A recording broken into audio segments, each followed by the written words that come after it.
dire toutes sortes de choses qu'ils ne veulent pas que les passagers entendent. Par exemple, le code P signifie passer, qui se réfère généralement à un passager décédé. C'est ce qu'il faut dire pour que les membres d'équipage puissent escorter un corps jusqu'à la morgue située à bord. Ils utilisent le mot conne pour parler des passagers.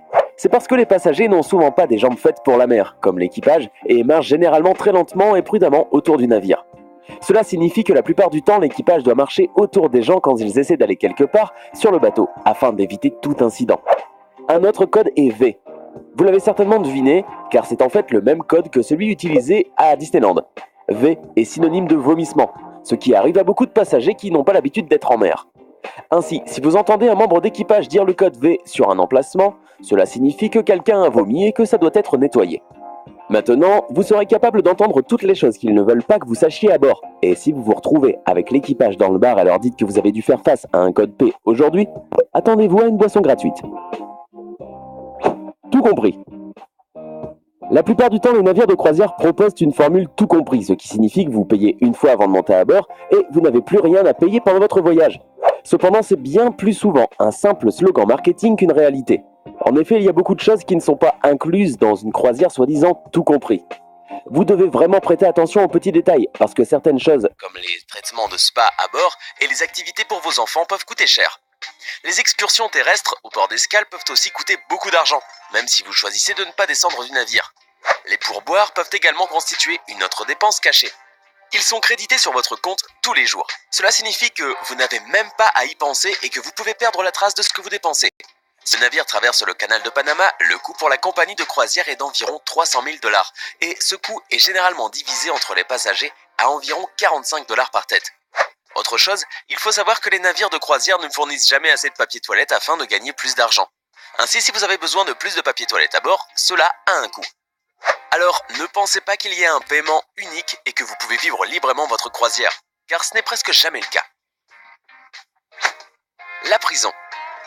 Nous savons tous que les bateaux pirates étaient des endroits peu fréquentables à l'allure horrible, loin d'être confortables ou luxueux.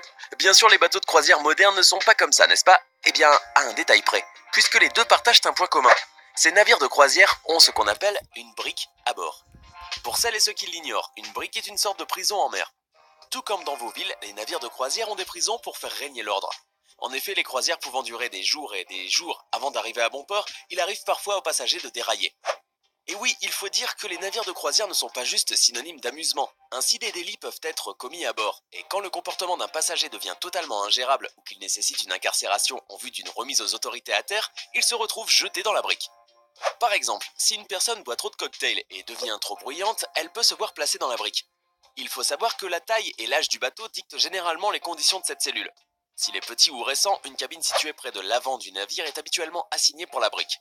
C'est une petite cabane de passagers sans meubles, mis à part un lit.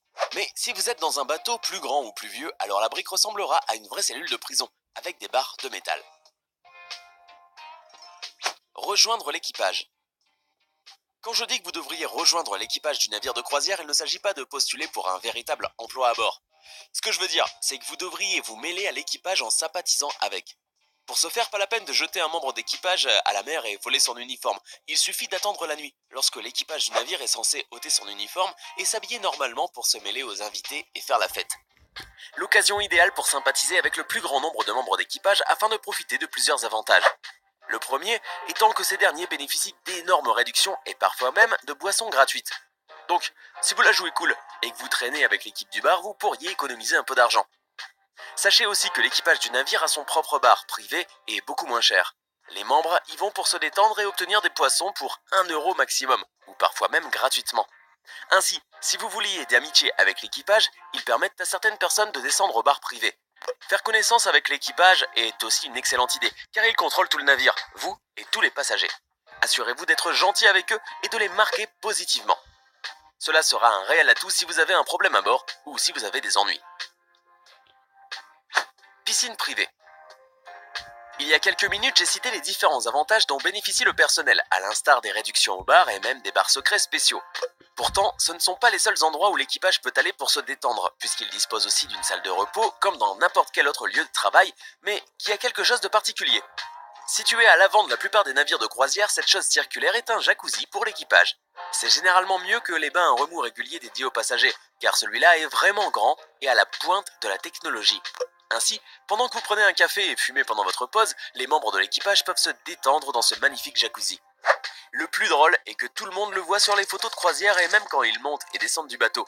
Cependant, les gens n'ont pas l'occasion de le voir de près, car il est dans la zone réservée aux croisières privées. Peu importe les liens d'amitié que vous ayez avec l'équipage, il y a de fortes chances pour qu'ils ne vous permettent pas de monter à bord de cette piscine secrète, strictement réservée au personnel. C'est l'un des seuls endroits où l'équipage peut vraiment se détendre.